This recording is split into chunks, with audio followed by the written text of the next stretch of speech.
This is Chapter 4 in a series of media resources accompanying the Starting Point Conversation Guide. God is Great, God is Good is a message series delivered at North Point Community Church by Andy Stanley. We don't need someone to tell us that the world is not as it should be. But in the face of tragedy and loss, rather than asking, why are things so bad, Andy suggests a different question. Listen and discover why our world is filled with so much brokenness.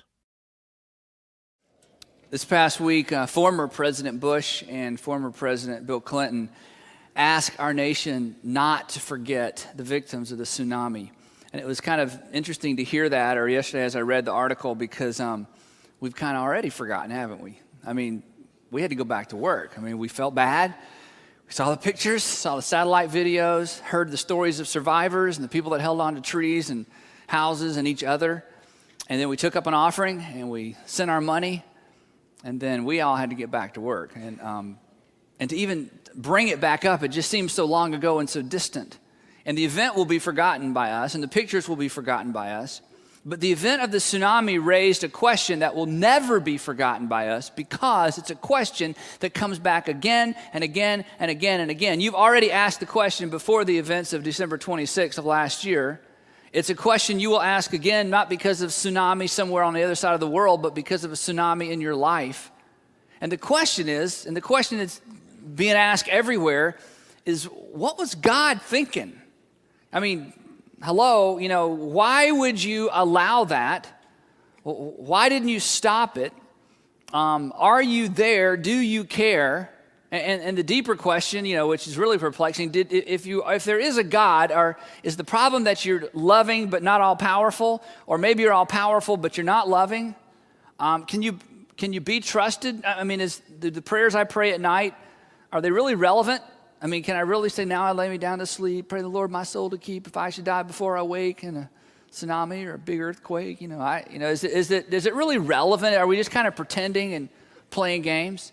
How about this? This is so helpful. Did he cause it or allow it? Oh, he didn't cause it, he allowed it. Oh, that's really helpful to me. I'm comforted now to know he didn't cause it. He just allowed it, I mean, that's the question that's dying to be asked. And the significance of the tsunami is not just Christians and an isolated part of some country that's primarily Christian asking. The tsunami caused everybody of every religious faith to ask it. In fact, right afterwards, I was really interested in this, and I put together a bunch of quotes from several different sources of people's response to the tsunami. I thought this was interesting. The age-old question was posed in the starkest form by the Indian Ocean tsunami. Believers from all faiths united on their duty to help victims, but also corporately wondered, where was God in this unimaginable suffering?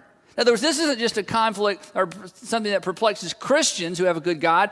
Every religion that says their God is good is somehow finding themselves asking the same question.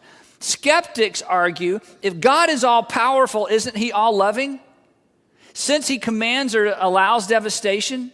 Or if he's all loving, then he can't be all powerful. Because if he's all loving, he wouldn't have allowed it to happen. If he's all powerful, he could have kept it from happening. Since it happened, is it that he's not all powerful?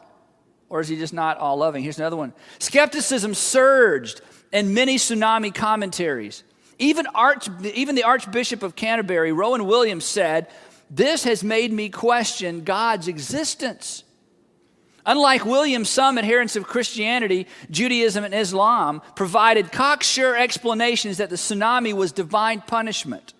Certain Hindus and Buddhists saw the outworkings of reincarnation and the law of karma, which teaches that misdeeds in previous lives cause justified suffering in this life. In other words, one way of looking at it is, everybody in those areas simultaneously had just bad enough karma they could all be taken out at one time, and somehow the law of karma and reincarnation made all that justifiable. I mean, they're searching for answers.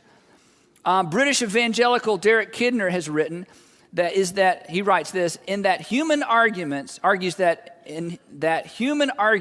exhaust themselves. We can never know all the factors involved, and God is not accountable to us. His view is we don't know and we can't know, and it's just up to God, and we just go on. Liberal Rabbi Michael Lerner proposed trimming omnipotence so that God is not the one responsible for everything that happens. And God becomes an emerging voice of compassion and love in the midst of a world that is not totally under his or her control. So another response is some very serious liberal scholars, and he's not the first, to say the problem is God cares and God is as heartbroken as we are. God just couldn't stop it. He's not omnipotent. He's not completely in control. A radical Saudi cleric, Mohammed, and I can't pronounce the rest of his name, claim the water rose to strike non-Muslim vacationers who used to sprawl all over the beaches and in pubs overflowing with wine during Christmas break. Yet most of the victims, as this writer commented, yet most of the victims were from Indonesia, the most populous Muslim majority nation. In Sri Lanka, a statue of Buddha in the southern town did not topple when the waves crashed over that particular area. A Buddhist monk considered it a sign. He writes, "The people are not living according to religious virtues. Nature has given them some punishment because they are not following the path of the Lord Buddha. The people have a lesson to learn." A Roman Catholic priest cast the blame wider. Here's what he wrote. "This is a punishment from God because everybody is leading a wretched life." That basically everybody is so bad, the world has gotten so bad, God just said, to heck with it. Let's do something tumultuous. All of us are to be blamed for the tsunami. There is no sense of modesty or religion anymore. People have gone so far away from God, it's a message to say, look, I'm the boss. And then one poor, devastated fisherman in a village that was almost completely wiped off the earth said this: "The mother has butchered her own children. Either there is no God, or God must be cruel to do this." How do you respond? Not just to the tsunami, but the tornado that ripped through a middle-class American neighborhood somewhere close by. When your friends, your neighbor, your father, or your mother called and said, something's happened and there's no explanation. Somebody's not coming home. How do you respond? Tornadoes. A year ago, or a little over a year ago, there was an earthquake in Iran that killed almost 30,000 people. It was barely even reported. 30,000 people died in an earthquake. What's your God up to?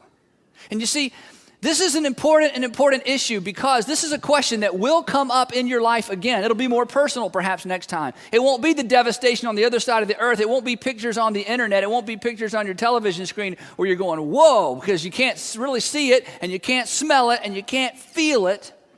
But see, one day there will be something in my life and in your life that causes me to ask similar questions, but it'll be personal. And I'll be asking the same questions and I'll be scrambling for same answers and I may come up with some of the same conclusions these people did. What in the world were you up to? Was God punishing me?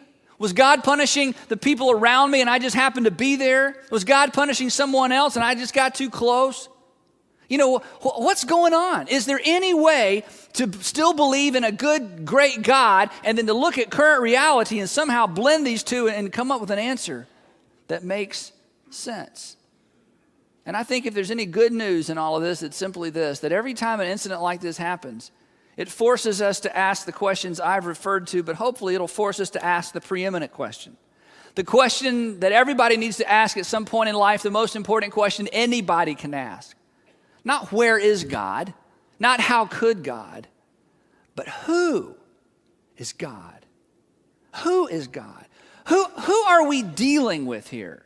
What is he or she or it really like? I mean, I knew what I heard in Sunday school, I knew what I heard in church, and I knew what I was told to memorize as a kid. But when I take that vision or that version of God and I lay it over the events, the current reality that I'm being faced with, the events that are taking place in this world, they don't sync up, they don't match up, so I have a choice to make. I can either pretend like there was no tsunami, I can either pretend like there was no automobile accident, I can pretend like there was no tornado, I can pretend like there was no loss of life and maintain my vision and my faith in this God that I've kind of created or somebody told me existed. Or I can come to the more disturbing but realistic conclusion that perhaps the God I've prayed to and trusted in doesn't exist. That that's not really God at all.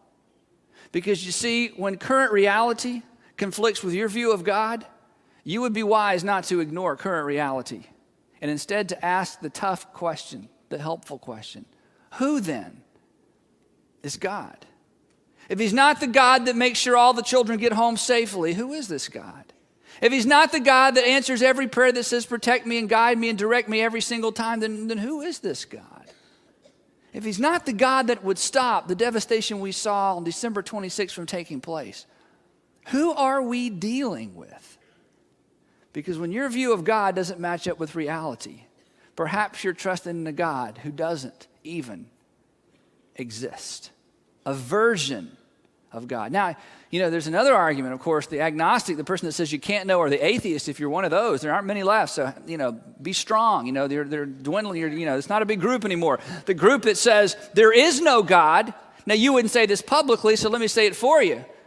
In your heart of hearts, when you see the devastation of the tsunami, your heart's broken like everybody else, but there's part of you that's going, and let me see you try to explain this one. Haven't I been saying this all along?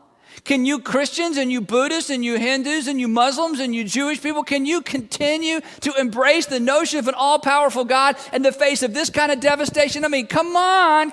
Let's face reality. If there is a good and all-powerful God, this wouldn't have happened. And since this happened, come on, it just substantiates my theory, substantiates what I believed all along. There's no God. There's no personal force or being that's controlling things and answering our prayers. I mean, stuff happens. Nature happens. It's random.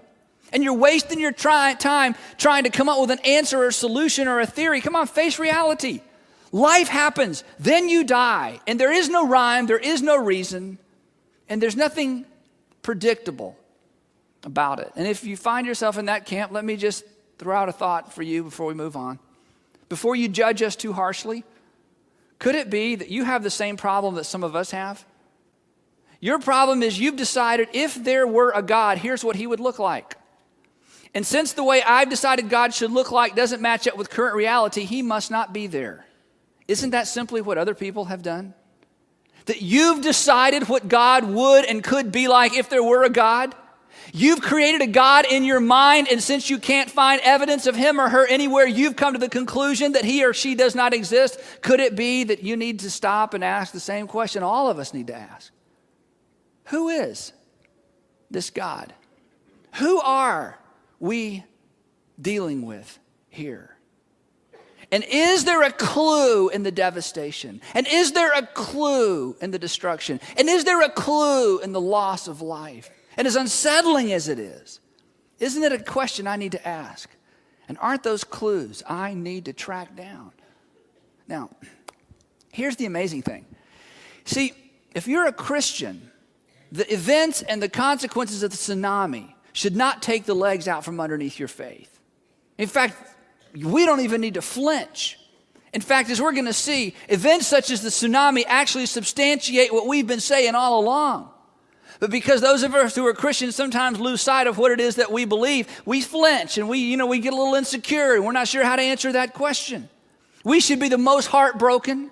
We should be the most generous in terms of coming back around and supporting those who've been injured by that kind of event.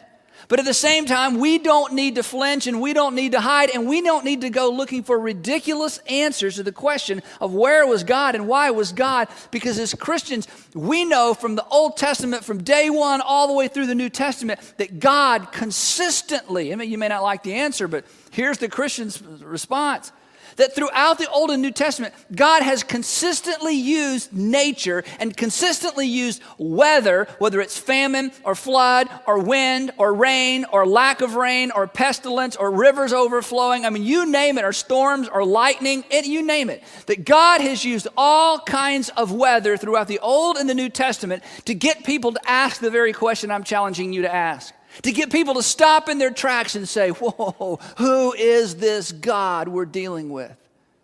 Because throughout the Old Testament, God would use nature to get prophets of false gods, to get prophets of Baal and other false gods to say, if my God can't make it rain and your God made it rain, who is this God? Why is it my God can't change the weather? Why is it my God can't stop the storm? Why is it my God not able to send fire from heaven? And who is this God that suddenly out of nowhere interrupts the laws of nature, ignores our prayers, ignores our pagan idols, and acts independently on his own?